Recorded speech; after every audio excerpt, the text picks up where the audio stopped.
सुधांशु जी, आपसे शुरुआत। सांसद महोदय, जरा बताएं, ये विपक्ष कह रहा है कि आप लोग देश में आग लगा रहे हैं, देश को बांट रहे हैं, हिंदू मुसलमान कर रहे हैं, पत्थरबाजी आपके राज्यों में हो रही है, आप हिंसा को रोक नहीं पाते हैं, फिर मुस्लिमों को टारगेट करते हैं। जवाब दीजिए। देखिए, हम हिंदू मुसलमान कर रहे हैं। ये जो बोल रहे थे जनाब ओवैसी साहब, ये जाके सबसे पहले क्या बोले थे यूपी में? आपने जनाब गिरिराज सिंह को सुना कि नहीं? हम बता रहे हैं, उन्होंने क्या बोला था। इनकी पार्टी का नाम है मजलिसे इत्तिहादुल मुसलमीन, यानी मुसलमानों की एकता के लिए समर्पित पार्टी, और वह सेकुलरिज्म के लिए समर्पित है। यदि देश का प्रधानमंत्री कहता था मुस्लिम should have first right over the national resources of India, वो सेकुलरिज्म को समर्पित है। यदि जिस जमाने में कश्मीर में मस्जिदों से भीड़ निकलती थी, अभी हमारे दौर की भी बात है, 2019 से पहले, जुमे की नमाज के बाद, और जाके किसी भी इंस्पेक्टर अयूब पंडित जैसे व्यक्ति को कत्ल कर देती थी, वो सेकुलरिज्म का सुंदर संगीत था। अब दक्षिण का बताता हूं, तमिलनाडु जिले का, तमिलनाडु स्टेट का पेरम्बूर जिला, उसमें कोलतार गांव 70% आबादी मुस्लिमों की हो गई, तो उन्होंने कहा मंदिर में पूजा बंद कर दीजिए, घंटा बंद कर दीजिए, हमारी धार्मिक भावना आहत होती है। कोई सेकुलरिज्म का सूरमा उत्तर से दक्षिण तक बोला हो तो बोलिए, बल्कि तमिलनाडु सरकार ने मान लिया। फिर मद्रास हाईकोर्ट बीच में आया, उसने कहा यह कोई आधार नहीं बनता कि 70% हो गए इसलिए। अब ये बताइए, ये आग दिखाई नहीं पड़ती थी, और जब आग इस सीमा तक हो, जो बात मैं बोल रहा हूं पहले भी बोल चुका हूं, 2014 से पहले भारत आंशिक रूप से मुस्लिम राष्ट्र था। चूंकि अगर ऐसा नहीं है तो मैं चैलेंज करके पूछ रहा हूं, एक नॉन मुस्लिम स्टेट बताइए जहां शरिया के प्रावधान को कॉन्स्टिट्यूशनल सैंक्टिटी प्राप्त हो। जो शाहबानो केस में अगर शरिया के खिलाफ गया सुप्रीम कोर्ट, तो संविधान में संशोधन करके पलट दिया गया। हलाला हो, महरम हो, ट्रिपल तलाक हो, ये सब के सब संवैधानिक दर्जा प्राप्त थे। अगर किसी को आपत्ति, को सेक्युलर देश बता दीजिए जिसमें ये सब चीजों को संवैधानिक दर्जा प्राप्त है। अब बताइए आग कहां पे थी? लेकिन ये जो गिरिराज जी कह रहे थे, उस पर आपने कुछ नहीं कहा। अगर अल्लाह को स्पीकर की जरूरत नहीं है, तो हनुमान जी को चालीसा सुनने के लिए स्पीकर की जरूरत है। आप एक बार देखिए, अब आप जैसे हनुमान चालीसा में कहते हैं जय हनुमान ज्ञान गुण सागर, हनुमान जी की स्तुति करते हैं। अब हमारे मन की बात है, अजान में क्या कहते हैं? अजान में क्या कहते हैं? अशहदु इलाहुल्लाह, अल्लाह के अलावा कोई इबादत के लायक नहीं है।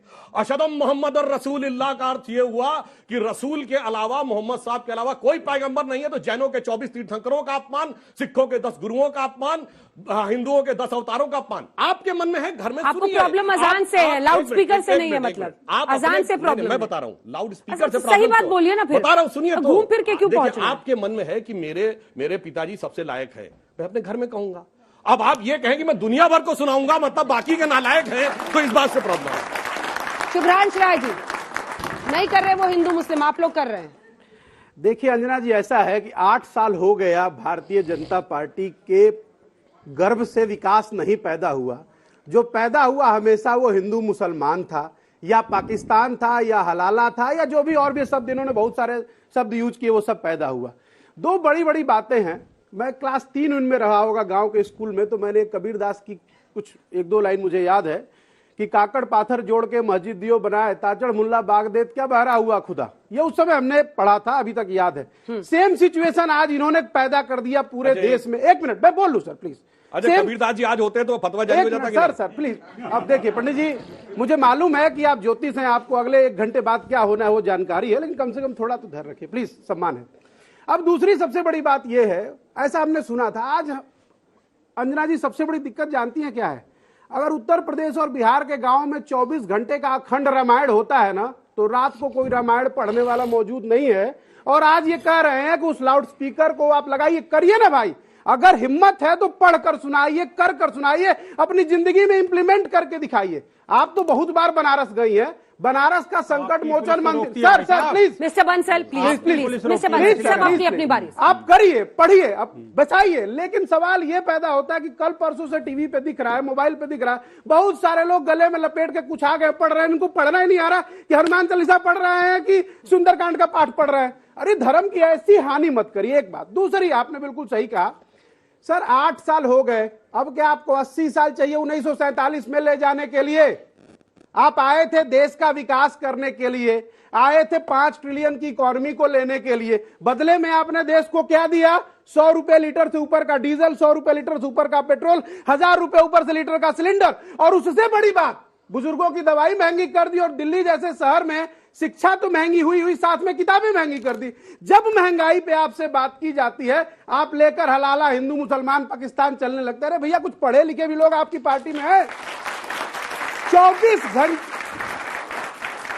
24 घंटे घिसा पिटा टेप चला रहे हैं। अरे इससे आगे बढ़िए।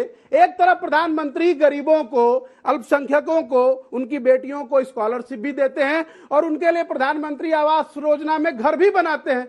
दूसरी तरफ कानून को ठेंगा दिखा के आपके मंत्री, आपके मुख्यमंत्री और आपके अधिकारी उसी प्रधानमंत्री आवास के घरों को तोड़ देते हैं। ये बताइए कि प्रधानमंत्री जी ने बनाया था वो गलत था, या जो आप कर रहे हो कानून को हाथ में लेकर वो गलत है? जवाब लेंगे सुधांशु जी से। बंसल जी, घिसा पिटा टेप, वही स्क्रिप्ट, अगर 1 महीने पहले का भी शो उठा लें तो वही सब बोल रहे होंगे सुधांशु जी जो आज बोल रहे हैं। मुझे लगता है कांग्रेस को भाव तो याद है, लेकिन ये नहीं पता कि इन्हीं के गुर्गे उसी मोल भाव की चीज को पेट्रोल पंप बना रहे हैं। आप देखिए वो जो अपना जो गैस हो या पेट्रोल हो, उसके बम कैसे बन जाते इतने महंगे? तो किसके गुर्गे बना रहे हैं जी? और कैसे मस्जिद तक पहुंच जाता है वो? तो कैसे मुस्लिम बस्तियों में स्टोर हो जाता है वो? और देखिए, हिंदू जब यात्राएं निकालता है, हिंदू जब प्रोसेशन निकालता है, तो बाकायदा पुलिस की परमिशन लेता है। इसके बावजूद भी जो तथाकथित मुस्लिम डोमिनेटेड एरिया है, मस्जिद है, मदरसे हैं, वहां पर ना कोई सीसीटीवी कैमरा लगा सकता और ना कोई पत्थरों की स्कैनिंग होती और न ही उसकी सैनिटाइजेशन होता। और तो आप शिवराज सिंह चौहान जी से पूछिए, नहीं क्यों नहीं करते हैं? नहीं, मैं कहता हूं सबसे पूछ रहा हूं मैं। अरे शिवराज सिंह चौहान जी से पूछिए, भूपेंद्र भाई पटेल से पूछिए गुजरात में। देखिए, शिवराज जी ने जिसने पत्थर फेंका, हाँ। उनको पत्थर बीनने के लिए मजबूर कर दिया। उनके घर के आप फेंकने क्यों दिया पत्थर? और उसी बात को लेकर फेंकने क्यों दिया? ताकि आपकी रोटी चढ़ती। नहीं, देखिए ना, जब वो लोग पत्थर फेंक रहे थे तो ये चुप थे, सारे के सारे, ये सारे लेफ्टिस्ट चुप थे। और जब उनको पत्थर बीनने पड़े तो बिलबिला गए कि मेरे घर के पत्थर कहां हैं।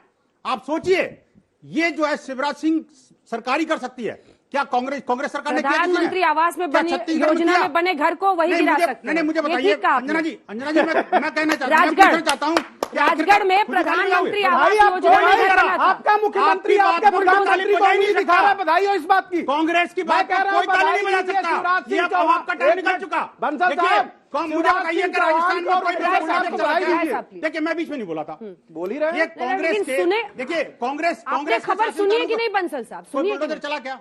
हाँ, कांग्रेस के शासनकाल में कोई बुलडोजर चला क्या? आपने सवाल सुना कि नहीं? घटना सुनी कि नहीं? राजगढ़ में क्या हो गया? नहीं, पीएम आवास योजना में जो घर बना हुआ था, प्रश्न वो नहीं है, उसको गिरा दिया बुलडोजर से। प्रश्न वो नहीं है, लेकिन अगर कोई दंगाई है तो गिरेगा। अगर दंगाई है तो क्यों नहीं गिरना चाहिए? दंगाइयों को सरकार ने कानून बनाया, उसका सरकार ने कानून बनाया, कानून के तहत कार्रवाई कर रहे हैं। मैं ये नहीं कह रहा कौन सा करे, वो तो इन्वेस्टिगेशन का विषय है। लेकिन आखिरकार ये जो दंगाइयों के मकान टूट रहे हैं, तभी तो ये बिल बना रहे हैं। नहीं तो कांग्रेस की सांस नहीं निकलती। जब हिंदू मरता है तो ये शांत रहते हैं बिल्कुल, और जब मुसलमान की टोपी उड़ जाती है तो इनको परेशानी होने लग जाती है।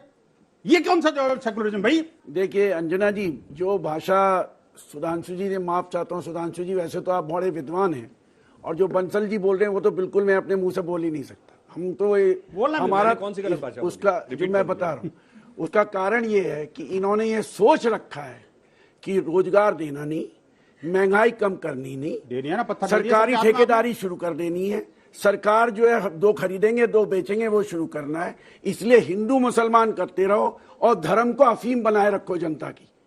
कार्ल मार्क्स आज बिल्कुल सही चीज बैठ रहा है कि religion is an opium of the masses. बताओ ना, पत्थर किसने फेंके? अब आ रहा हूं, अब मैं आपके पीछे नहीं बोल रहा हूं। एक रोजगार की बात करें ना, रोजगार किसने रोकिए ना, रोक दिया वाला रोजगार किसने? बंसल साहब, दूसरी जेएनयू में फिर ये नॉनवेज वर्सेस रामनवमी क्यों करते हैं? सुनिए क्यों करते हैं फिर? सुनिए यार, उस पर भी आ जाऊंगा, पूरी बात सुन लीजिए।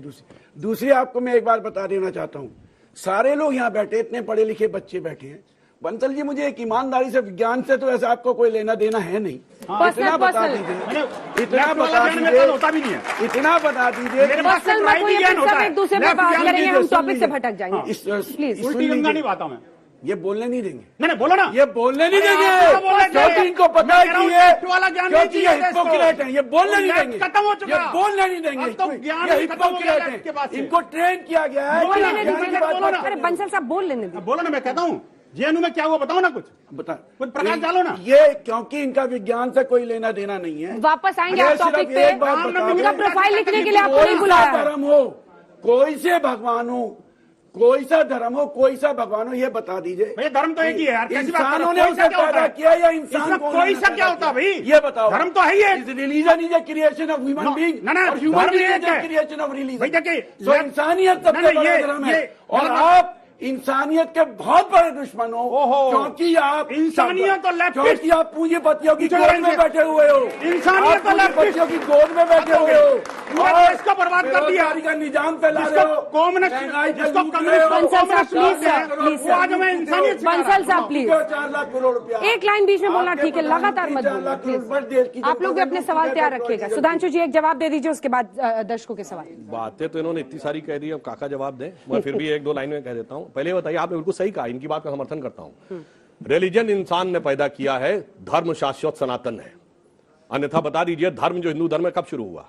धर्म के लक्षण क्या है? धरती क्षमा दमोस्तेयम शौच इंद्रिय निग्रह धी विद्या सत्यम क्रोधो दशकम धर्म लक्षण। ना कोई शुरू करने वाला, ना कोई एक किताब, ना कोई एक वो चीज। अरे भाई, प्रोफेसर साहब, आपके क्लास में ऐसे बच्चे जो होते हैं जो चुप ही नहीं होते, तो क्या करते हैं आप? अंजना जी, आप इनको तो नहीं रोक रही। सर, सबको रोक रहे हैं। आप एकदम नहीं रोक रहे। बस हो गया विक्टिम कार्ड, आ गया विक्टिम कार्ड, विक्टिम कार्ड निकल गया। मैंने उनको कई बार तो रोका, आपने रोका नहीं, कहाँ ने आपने किया, कोई पीसफुल टाइम नहीं दिया, आधा मिनट भी पूरा मैंने नहीं रोका था या नहीं, ये लोग बता देंगे। रोका था? अगर रोका था तो हाथ उठाइए।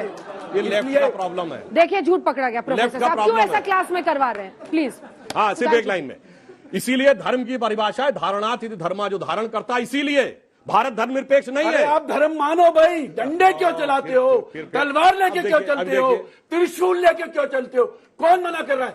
आप ओबीसी हुआ, त्रिशूल तो हमारे हिंदू देवी सगरे एक की देवता डाली के चट्टे बट्टे हो, एक मिनट, सबके सब एक की डाली के चट्टे। एक मिनट, गांधीयंस विद गन, बंदूक लेके चलते हो, जनता नहीं का सरकार चलते चलाते बंदूक हो, लेके। नक्सलाइट बंदूक हम लेके आपके चलेंगे, खिलाफ कहेंगे लड़ते गांधीयंस हैं। With gun. हम आपके आपकी तो सांप्रदायिकता के मार्क्स में खिलाफ जो कहा लड़ते है, हैं। हम आपके कम्युनिज्म के प्रोफेसर खिलाफ साहब, लड़ते हैं। प्रोफेसर साहब, क्या प्लीज। तरीका? प्रोफेसर हो गए, सबसे अजीब आप चारों से मेरा रिक्वेस्ट है, अरे भाई, हमसे प्लीज क्या सबका request है टाइम भाई? मत बर्बाद कीजिए प्लीज। अपने अपने सुनिए। टाइम पे बोलिए। दो लोग बोलते हैं तो कोई नहीं सुन पाता है। अरे सुनिए तो, अब सड़क पर जाइएगा, लोग बोलेंगे भाई ये टीवी पे लड़ते हैं अरे आपस में। सुनिए, एक ही करके एक बोलिए लाइन। प्लीज। धर्म एक अफीम है ना, तो केरल में कम्युनिस्ट पार्टी की सरकार काय करी? सबरीमाला में जाना धर्म का अधिकार है तो जाने देना चाहिए। और धर्म अफीम है तो काय बोलते हो धर्म के बारे में? आपने कहा महिला नहीं जाएगी, पुरुष चाहिए। आपका होम ये मिनिस्टर देखिए, कहता है सुप्रीम दो कोर्ट तो की धर्म बात तो नहीं मतलब ही क्या मानेंगे। है? कहाँ बहस आपका चली होम गई है? मिनिस्टर कहता है सुप्रीम कोर्ट की बात मत मानो, वो कंटेम्प्ट ऑफ कोर्ट करते हैं। अच्छा, मस्जिद में भी जाना चाहिए। सब को सब जाओ। ये बंसल साहब क्यों पीछे रहेंगे? बंसल साहब बीच में बोलते रहिएगा, बोलते रहिएगा, बोलते रहिएगा। ऐसा करते हैं, शो बंद कर देते हैं। आप लोग लड़ लीजिए आपस में। आप लोग लड़ लीजिए सर, बस शो ही बंद कर देते हैं। सर मेरा आपसे क्वेश्चन है, रसिया से जो ये सस्ता ऑयल आ रहा था वो कहाँ रह गया अभी तक? राम मंदिर बना यूक्रेन दिया, में। बस ये प्रश्न मत पूछो। यूक्रेन में राम मंदिर बना दिया, प्रश्न मत पूछो। उसने बहुत अच्छा सवाल दिया है। देखिए, जब से रशिया यूक्रेन युद्ध शुरू हुआ है, पूरी दुनिया में पेट्रोलियम क्राइसिस बढ़ गई है। यूरोप में पेट्रोल के दाम बढ़े हैं, इसीलिए कई यूरोपियन कंट्रीज ने तो अमेरिका के साथ सैंक्शंस में भागीदार होने से इनकार कर दिया है। वो मोदी सरकार की वजह से नहीं बढ़े हैं। आज जो श्रीलंका में बवाल है वो मोदी सरकार की वजह से नहीं है, पाकिस्तान में जो बवाल है वो मोदी सरकार की वजह से नहीं है। इसीलिए पढ़े लिखे होने की बात दोनों करते हैं और ऐसी बेपढ़े लिखे वाली बेतुकी बातें करते हैं।